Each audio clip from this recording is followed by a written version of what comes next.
এই মুহূর্তে আসলে দামেশিয়া প্রার্থী জনাব মুস্তাফিজুর পাশা তিনি মানুষের দিকে সফল করার লক্ষ্যে দামেশিয়া বসছে এই মুহূর্তে বক্তব্য দিবেন।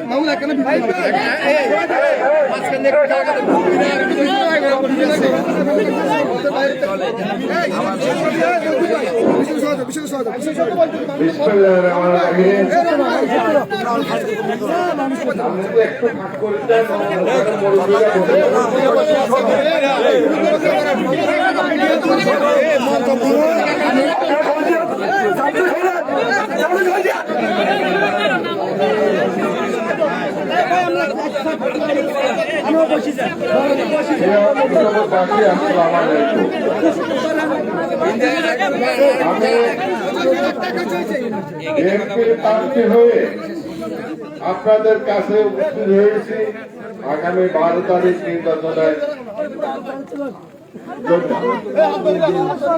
বিএনপি আমাকে সুযোগ দিয়েছে নির্বাচন করার জন্য। বিএনপি থেকে অনেকে নমিনেশন চেয়েছিল, আমাকে দিয়েছে। আপনারা আমাকে বিশ্বাস অতীতেও যেমন করেছেন, এখনো আবার করবেন। আমার শেষ নির্বাচন, আমি দেশের জন্য লাস্ট কিছু কাজ করে যেতে চাচ্ছি। আমাদের উন্নয়ন ব্যবস্থা, আমাদের উন্নত যোগাযোগ ব্যবস্থা করার জন্য আমরা কাজ করব। আমরা কাজ করব স্বাস্থ্য সেবাকে আরো কিছুটা গতিশীল করার জন্য, উন্নয়ন করার জন্য। আমাদের শিক্ষা ব্যবস্থাকে আরো গতিশীল আনার জন্য আমাদের শিক্ষা ব্যবস্থাটাকে কাজ করতে হবে। আর রাস্তাঘাট যেগুলো আছে সম্পূর্ণ রাস্তাঘাট গুলোকে সম্পূর্ণ করার জন্য। কারণ আমরা আশা করি খোদা দিলে এবার বিএনপি সরকার গঠন করবে, আমাদের তারেক রহমান এই দেশের প্রধানমন্ত্রী হবে। আমরা তাই একবার সুযোগ পাবো অনেক কাজ করার হয়েছিলাম, আওয়ামী লীগ আমলও হয়েছিলাম। আমাকে কাজ করার তেমন সুযোগ পাইনি, বরাদ্দ পাইনি। সেই জন্য যা কিছু বরাদ্দ ছিল তখন সেটা দিয়ে যা কতদূর পারছি আমি করেছি। এবার আমাদের দলকে যদি ক্ষমতা আসে, এবার বরাদ্দ নিয়ে রাস্তাঘাট এবং আপনাদের যে সমস্ত দাবি দেওয়া আছে, এলাকাতে যে সমস্ত সমস্যাগুলো আছে সমাধান করার জন্য আমি কাজ করে যাব। আপনাদের সাথে বিবেচনা করে আপনাদের এলাকার কাজগুলো আমি সমাধান করব। এ হলো আমার মূল বক্তব্য। আজকে আমরা নির্বাচনের জন্য আমাদের প্রতিপক্ষ হয়েছে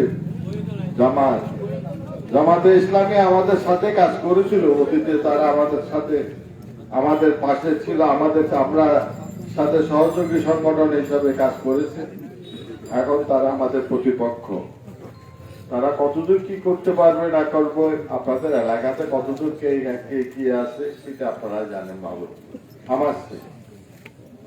আজকে প্রার্থী হয়েছে আমাদের শিকদার সাহেব, ওনার এলাকা হল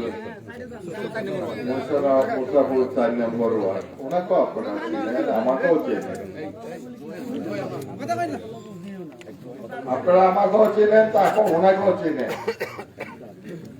অতএব আমার কর্তব্য আর বেশি বড় করব না, ছোট করব। অতীতে আমি সংসদ সদস্য হিসেবে আপনাদের কাজ করেছি এবং কোথায় ব্যর্থতা আমার ছিল, কোথায় আমার সাফল্য ছিল, সবকিছু আপনারা দেখেছেন।